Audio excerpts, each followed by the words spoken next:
Hey dudes, I'm Hilah, and today on Hilah Cooking, I'm making soft pretzels. I made pimento cheese a couple days ago, and it got me thinking about soft pretzels because what goes great with pimento cheese? Soft pretzels. They're like this. Soft pretzels are super great to make for a football game or a sports game or something like that, where you're gonna have people over to your house, drinking some beer, feed them some soft pretzels. They'll give you a high five.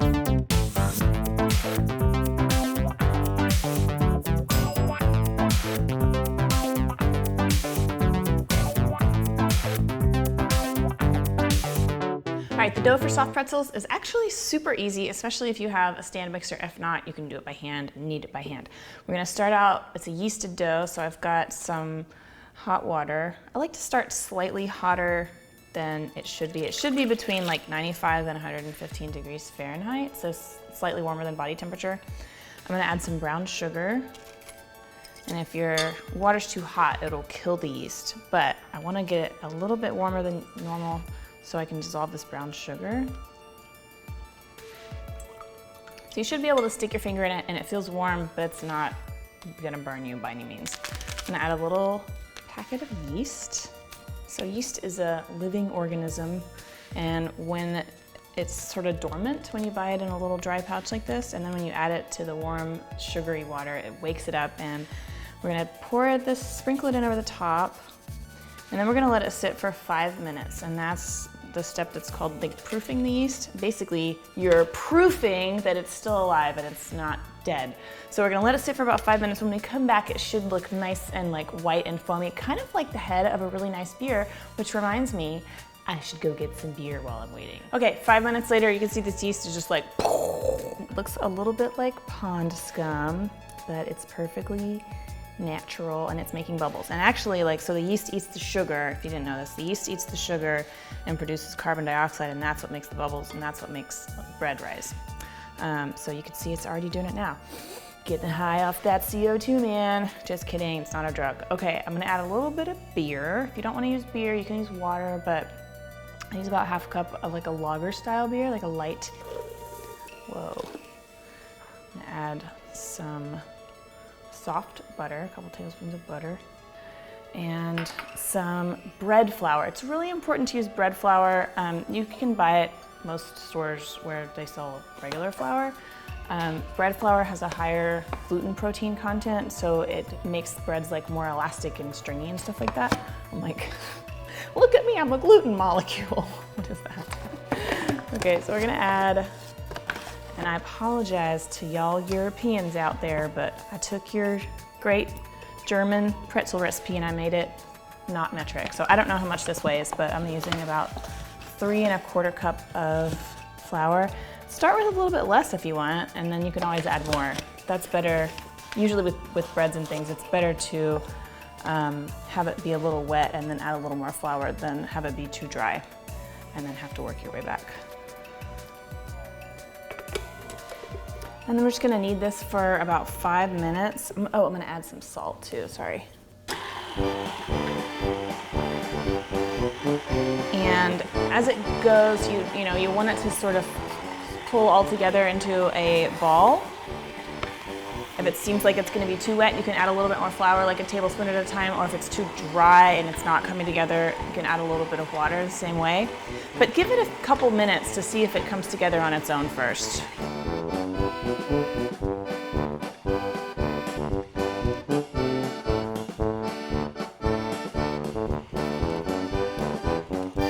Okay, so this took about 5 1/2 minutes. I didn't have to add any flour. I just kind of let it go until it formed the ball, like I said. And now it feels kind of soft and it should feel cool, but when you touch it, it's not sticky. It's not like sticking to my hands at all. It's not leaving any kind of residue. So now we gotta let it rise. And I'm gonna got a little bit more butter here. I'm just gonna grease up this big squishy ball and put it back in this bowl.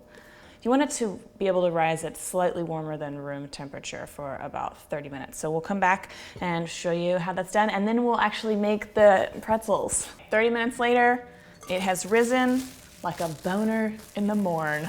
Okay, we're gonna divide this into 8 little pieces. Look at that, it's so pretty.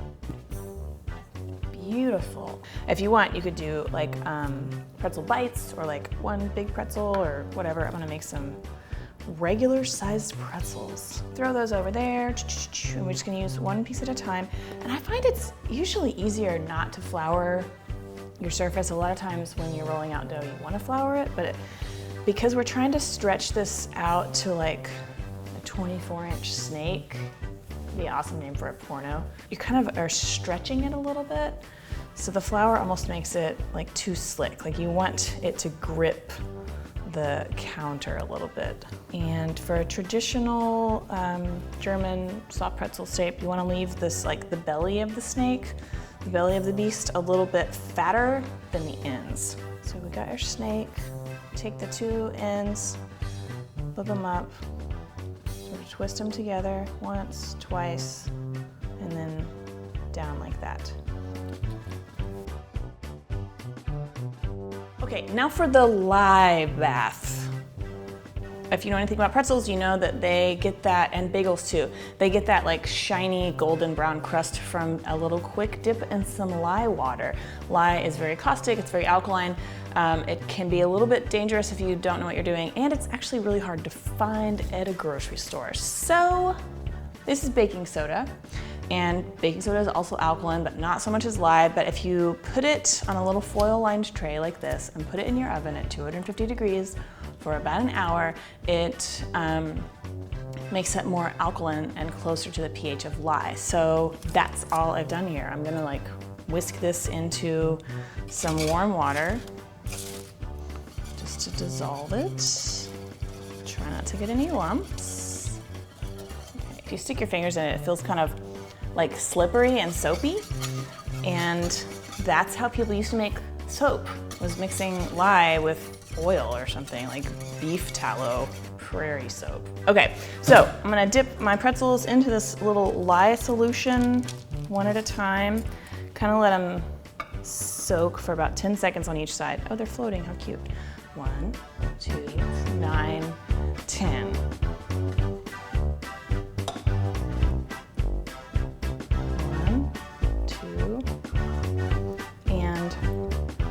It off, put it back on the sheet, and then while it's still wet from your fake lye bath, sprinkle it with a little coarse salt. I'm just using some coarse kosher salt. They actually make like what's called pretzel salt that you can buy at like gourmet stores, like spice stores, but I don't have that.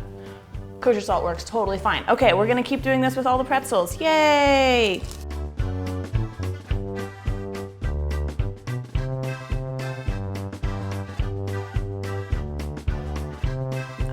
So now I'm gonna start my oven preheating to 475 while I let these rest for another 30 minutes, just uncovered. It's gonna like let the skin kind of dry out a little bit, and it's gonna give them a nice little crispy crust. And make sure you wash your hands. Definitely fill in that on my little bitten down bloody cuticles. Okay, see you in 30 minutes.